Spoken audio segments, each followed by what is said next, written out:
form and matter, substance as informed matter. Aristotle returns to the two principles, form and matter, suggested by his philosophical predecessors, Plato and the Pre-Socratics.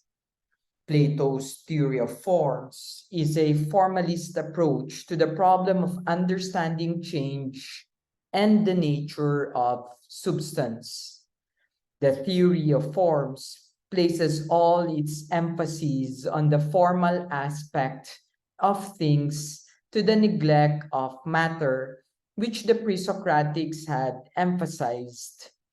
Aristotle's concept of substance combines form and matter and makes them equally important in understanding the metaphysics of change. He objects to theorists who try simply to identify substance exclusively with either matter or form. He's evidently thinking in the first instance of the pre-Socratics and secondly of Plato and the Academy, as though there were no material aspect of things to be taken into account.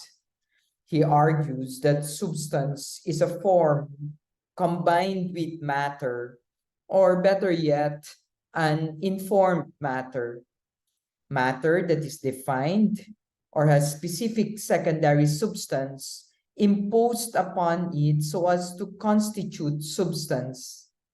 Aristotle's word for matter is hyle, which in its earlier Greek roots originally meant wood.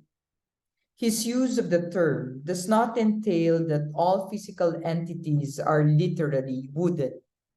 The concept is metaphorical, reflecting the importance of wood in the early history of the culture and its language. The material of wood is thus made symbolic, representing whatever physical stuff comprises bodies and simple bodies as primary substances in Aristotle's metaphysics. Aristotle criticizes the materialist approach to the analysis of substance and the occurrence of change as failing to do justice to the formal aspects of entities that undergo change. He voices his objections to both extreme materialisms and formalisms, and we can read that in the book Zeta 1029A. I hope I'm correct. I think that's 1029A.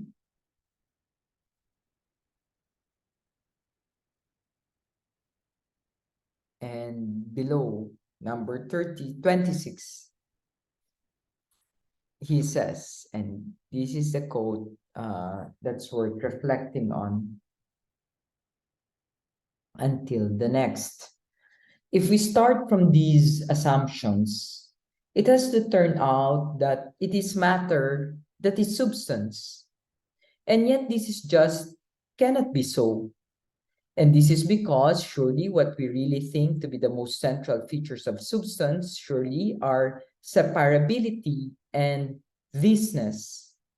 And from that perspective, it seems far more plausible to say both that the form and that the composite are substance than that matter is.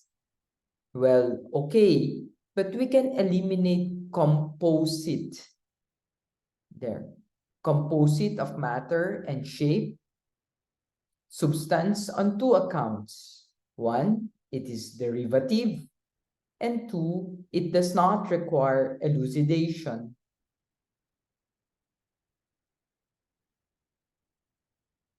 And in a way, matter too is straightforward. What we must scrutinize is the third kind of substance, for this is vexed with perplexity. And what this third kind is what we will look at.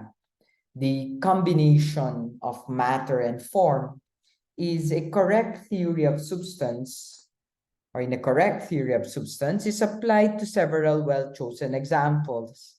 Aristotle cites the case of a flat nose and a brass sphere.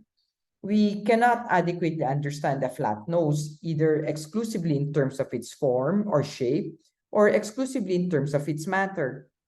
Nor, for the same reason, can we adequately explain a brass sphere exclusively as a certain quantity of brass or exclusively as a rounded shape or form without considering its matter.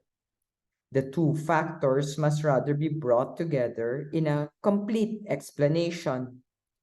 The form or shape of the nose is to be flat, which we can more precisely describe in geometrical terms. And in more mathematics, or in modern mathematics, could be exactly plotted on a three-dimensional grid that is its form. From this alone, however, we do not yet know that it is a real flesh and blood nose, as opposed to anything else with the same shape, such as a facial feature belonging to a statue rather than a living person. If, on the other hand, we make reference only to the material flesh of the nose and overlook its shape, then we are thinking of it only as an unformed quantity of living tissue without any definite shape. And so, once again, through the opposite failure, we will have lost sight of it being a nose consisting of the material of flesh with a definite configuration. Aristotle likes to say that if we adopt a purely materialist metaphysics, no, in trying to explain the flat nose or brass sphere, then we will, in effect, have destroyed the nose or the sphere by corrupting or reducing it to nothing but the matter of which it is composed, so that the nose or sphere will have vanished from the explanation. Aristotle adds the example of the day of the clay from which a statue is sculpted and mentions the person Callias as distinct from the flesh and bone of which the body of Callias consists in. We can see that in 1035a, and for purposes of easy access, I'll just search for 1035a. And here it is, 1035a, and I'm on the latter part, actually, here, where it says, okay, let's read this one. Okay, for some things, the account of the parts of this sort will be comprised by the account of the thing itself. But for other things, such as inclusion, cannot be permitted on pain of the accounts turning out to be of the thing together with its matter.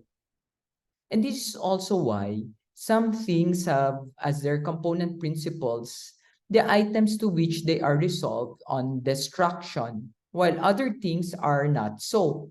Anything which is a conjunction of form and matter, such as the snub or the bronze circle, are resolved on destruction into these things, and for them matter is a part. But anything which, far from being conjoined with matter, lacks its utterly, anything whose account is of its form alone. Anything like this is either one, non-destructible at all, or at any rate, non-destructible in the here relevant way. And let's continue. So for the first of these two groups of things, the material ingredients are both parts and principles, whereas they are neither for the form, hence the destruction of the earthenware figure into clay, or the sphere into bronze, of Callias into flesh and bones, and also of the circle into segments. There is, remember, a certain circle which is conjoined with matter. Given that the same name is applied to the circles specified simpliciter, and to the particular circle, there being no particular peculiar name. The combination of matter and form in a correct theory of substance is applied to several examples, as we were saying a while ago. Here, Aristotle maintains that all sensible substances are material, but not simply identical with their constitutive matter, relying again on synonymous meanings of formal principle, definition, and secondary substance. Aristotle, in the following passage, reaffirms the analysis of substance as the subject of predicables. Substances, according to Aristotle's theory, have a dual nature, material and formal. Alternatively, substances can also be considered as the subjects of any imaginable sort of change, including movement. Aristotle does not mention contrariety in this context, but it is clear from what he says that he has in mind the fact that in the case of alteration, in which an entity modifies its condition without being generated, created, or destroyed, physical things change from one state in a contrariety to a contrary state. As examples, Aristotle cites the movement of an object from here to there, from small to large, healthy to disease, and from being whole to being corrupted. In the most extreme case, he claims that change involving physical entities cannot be adequately understood except for substances possessing both matter and form as subjects of predicables. Let's look at that in 1042. Again, allow me to search 1042 for you. 1042, and I'd go up because I'm looking for not B, but A. But I think if it will come here,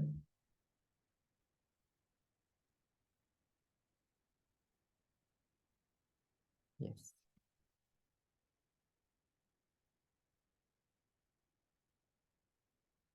So we're with the book Zeta here, 1042A, but I will go back a little bit down.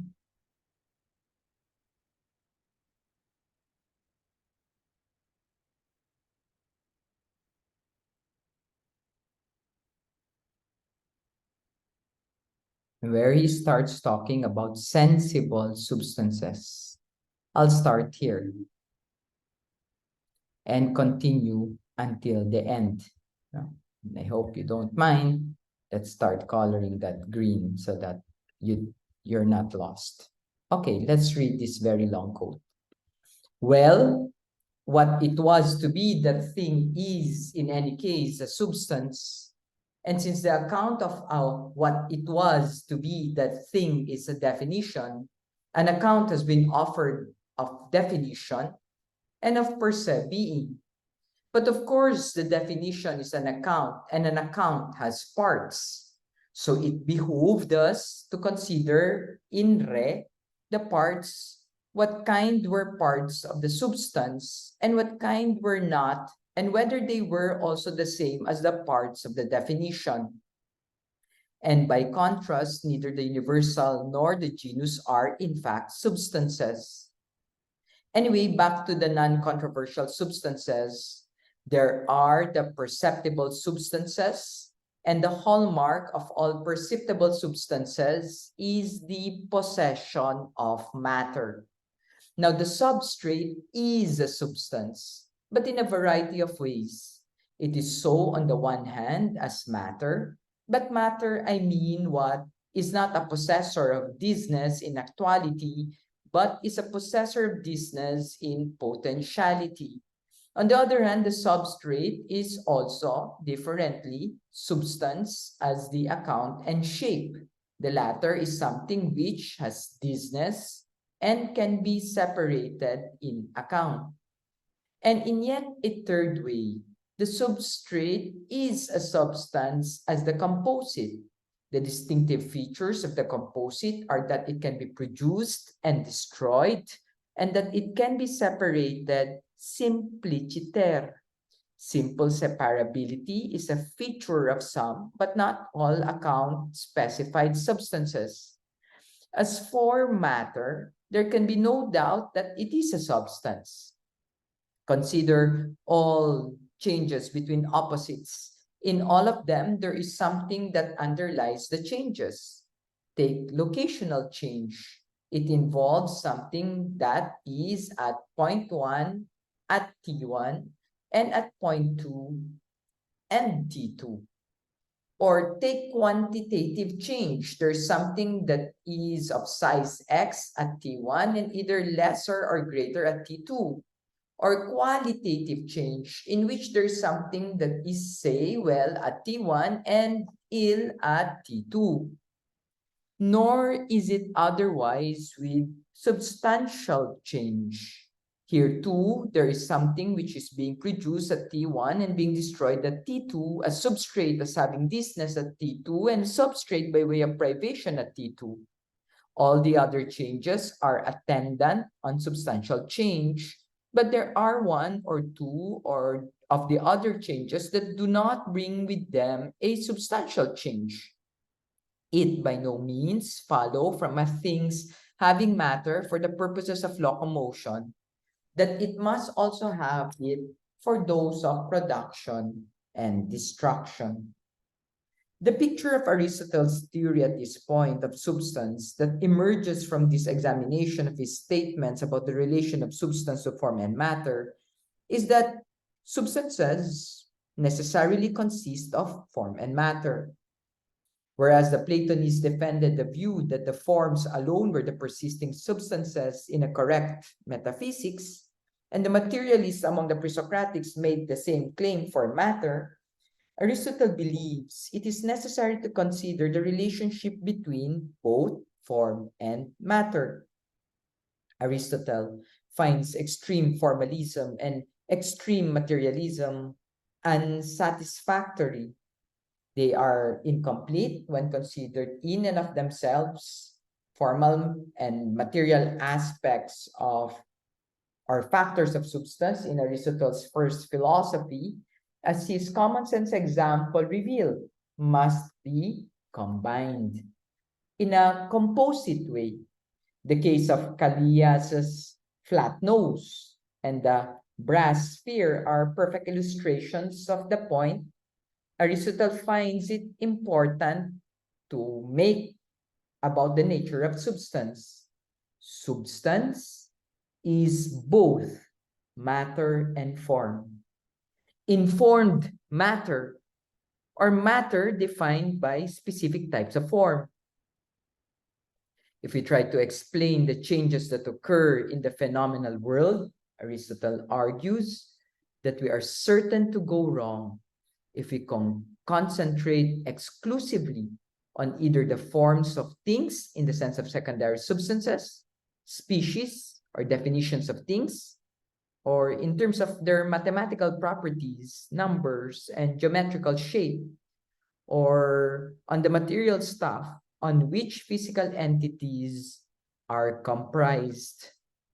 We need instead to think of substance as a synthesis of form and matter, and appeal to both formal and material considerations in explaining change as a passage between the ordinary predicables in a contrariety. Again, this is part of the bigger commentary on Aristotle's metaphysics. Please subscribe, like, and share these in your social media pages. This is Samo't sa Simula. Thank you very much.